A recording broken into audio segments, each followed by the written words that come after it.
കർത്താവ് സത്യമായി ജീവിക്കുന്ന ദൈവപുത്രനാണെന്നുള്ള ഉറപ്പും ബോധ്യവും വിശ്വാസവും പരിശുദ്ധാത്മാവ് വെളിപ്പെടുത്തി കൊടുത്തപ്പോഴാണ് ശിഷ്യന്മാർ ആത്മാവിൽ നിറഞ്ഞ് ലോകം മുഴുവനിലേക്ക് യേശു നാമവുമായി കടന്നു ചെന്നത്. Hallelujah, hallelujah.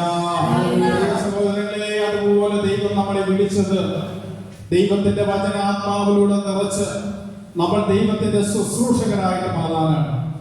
നമ്മൾ ഈ ലോകത്തിൽ വന്ന് ഈ രാജ്യത്ത് വന്ന് സമ്പാദിക്കുന്നു, അധ്വാനിക്കുന്നു, സമ്പാദിക്കുന്നു. അത് തരുന്നത് ദൈവമാണ്.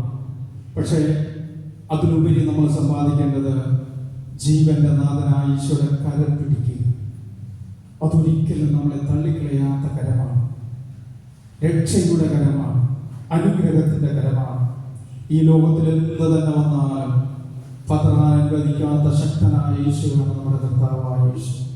ആ യേശുവിന്റെ കരം പിടിച്ചുകൊണ്ട് നിങ്ങൾ വിശ്വാസ ജീവിതം നയിക്കുമ്പോഴാണ് നമ്മൾ യഥാർത്ഥ ദൈവമക്കളായി മാറുന്നത്. ഈ പരിശുദ്ധമായ പുണ്യഭൂമിയിൽ ദൈവം നമുക്ക് ഒരുക്കി തന്ന ഈ കൂട്ടായ്മയാണ്. ഇതിലൂടെ അനേകം മക്കൾ ഈശോയെ കാണാനും കേൾക്കാനും അറിയാനും അവിടുത്തെ സ്പർശനം അനുഭവിച്ചറിയാൻ ദൈവം ഒരുക്കിയിരിക്കുന്ന കൂട്ടായ്മയാണ്. നമ്മൾ ഓരോരുത്തരും തീഷ്ണതയോടെ ഈ കൂട്ടായ്മയ്ക്ക് വേണ്ടി പ്രാർത്ഥിക്കണം. നിന്ദിക്കുന്നവരെ നിന്ദിക്കട്ടെ, അതവരുടെ രോഗമാണ്. നമ്മൾ അവർക്ക് വേണ്ടി കൂടെ പ്രാർത്ഥിക്കുക.